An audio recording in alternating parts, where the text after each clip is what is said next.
Hanggat walang ambag sa buhay mo yung mga tao sa paligid mo, wag kang magpapaapekto. Hanggat ikaw yung bumibili ng bigas at ulam na kakainin mo, wag ka magpaapekto sa sasabihin ng ibang tao. Dito sa mundo, ganyan lang talaga.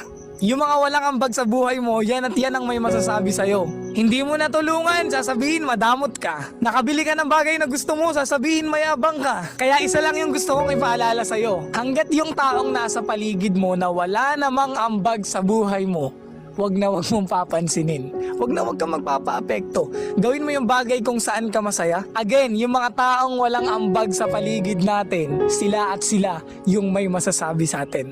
Hanggat walang ambag sa buhay mo yung mga tao sa paligid mo, wag kang magpapaapekto. Hanggat ikaw yung bumibili ng bigas at ulam na kakainin mo, wag ka magpaapekto sa sasabihin ng ibang tao. Dito sa mundo, ganyan lang talaga. Yung mga walang ambag sa buhay mo, yan at yan ang may masasabi sa'yo. Hindi mo natulungan, sasabihin